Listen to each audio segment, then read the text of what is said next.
Hello दोस्तों, अब शुरू करते हैं तुम ना मिले अगर का दूसरा एपिसोड। जिया शांतनु से मिलने उसके घर पहुंची। जहां शांतनु तो नहीं मिला, उसकी मां ने बताया कि शांतनु आज सुबह ही बेंगलोर चला गया है। जिया ने हैरान होकर कहा, बेंगलोर? मगर आंटी, वो तो बेंगलोर नहीं जाने वाला था। वो तो यहीं मुंबई के किसी बैंड के साथ काम शुरू करने वाला था। हाँ, बोला तो उसने भी मुझे यही था, मगर अचानक कल मेरे पास आया। काफ़ी परेशान लग रहा था। मैंने उससे पूछा कि क्या हुआ, लेकिन कुछ उसने ठीक से बताया नहीं। बोला यहाँ से दूर जाना चाहता है।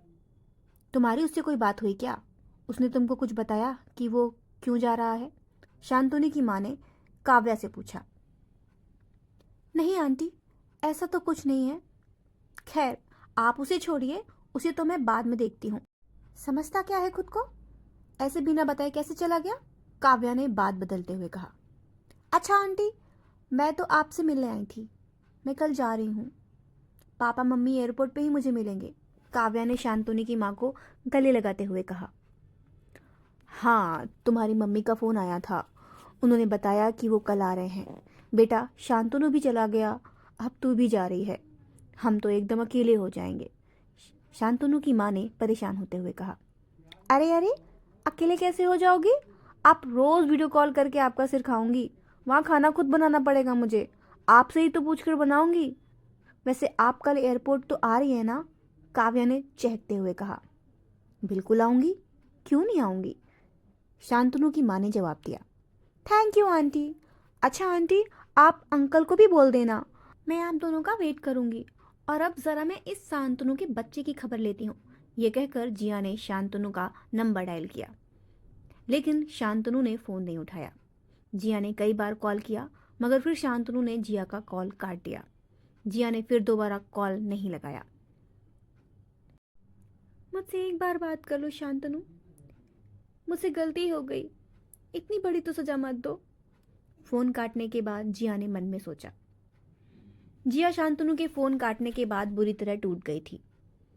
उसने मन ही मन फैसला कर लिया कि वो शांतनु से हर हाल में मिलकर अपनी बात साफ करेगी।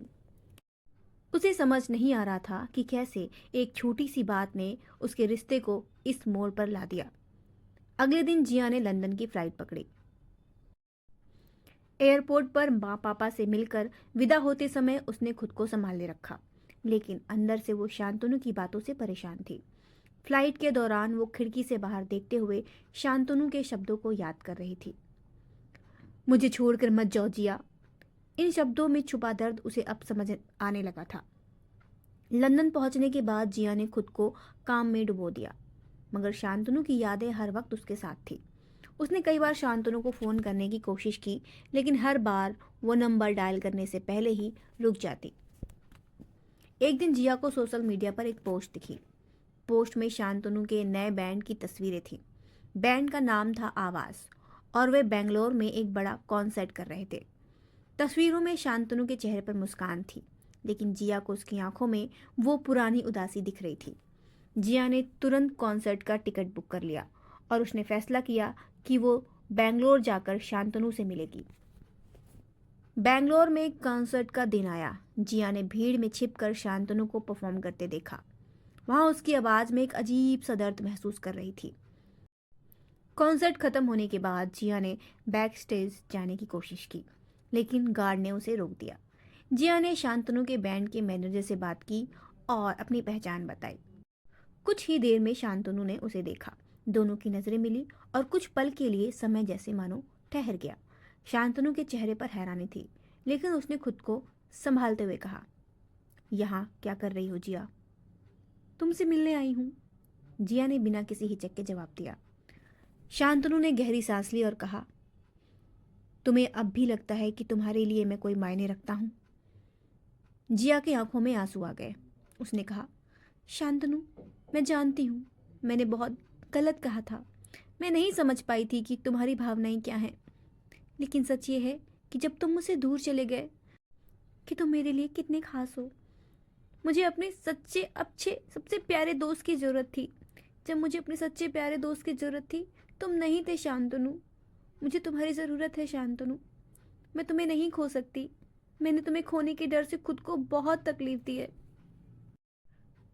शांतनु ने उसकी बात सुनी मगर कुछ नहीं कहा। जिया ने आगे कहा, अगर तुम मुझे माफ़ नहीं कर सकते तो मैं समझ सकती हूँ, लेकिन एक बार तुम्हारा दिल से शुक्रिया करना चाहती हूँ कि तुमने हमेशा मेरा साथ दिया, मुझे संभाला, एक अच्छे दोस्त की तरह, एक अच्छे साथी की तरह। अर्जुन के समय भी तुम ही मेरे साथ थे, वो तो मुझे छोड़कर चला गया, लेकिन जो दोस्त मेरे साथ हमेशा था वो शांतनु तुम थे। मुझे पता है मैंने तुम्हें बहुत गलत बोल दिया, मुझे ऐसा नहीं बोलना चाहिए था। मुझे माफ़ कर दो शांतनु, प्लीज़। मैं आज के बाद ऐसा कुछ नहीं करूँगी कि तुम्हारा दिल दुखे। ने उसकी आंखों में देखा और कहा, जिया, मैं बस यही चाहता हूँ कि तुम खुश रहो। मैं खुद को तुम पर थोपना नहीं चाहता, लेकिन तुम्हें खो देने का डर मुझे अंदर से खा जाता है। तुम्हारी आंखों में आंसू देखकर मुझे अजीब सी बेचैनी होती है। तुम रोया मत करो, खुश रहा करो और उस अर्जुन को भूल जाओ। तुम्हें उससे भी कोई बहुत अच्छा इंसान मिलेगा। यू डिज़र्व बेटर जिया।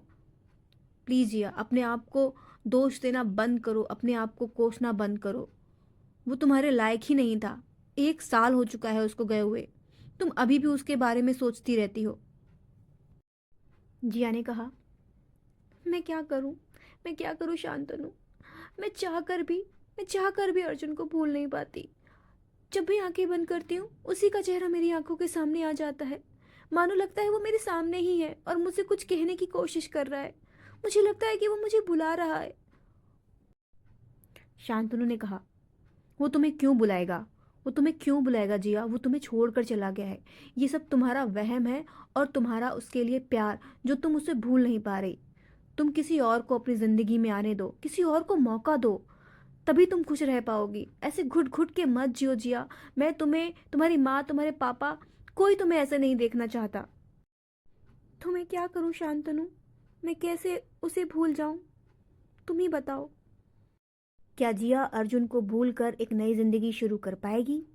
क्या जिया की जिंदगी में जो दूसरा इंसान आने वाला है वो शांतनु है या कोई और जिया की जिंदगी में आने वाला है? इन सब सवालों के जवाब के लिए देखिए हमारा अगला एपिसोड। और अगर ये स्टोरी आपको पसंद आई तो इसे लाइक और शेयर करना ना भूलिए। साथ ही हमारे चैनल को सब्सक्राइब भी कीजिए ताकि ऐसी ही कहानियाँ हम आपको सुनाते रहें।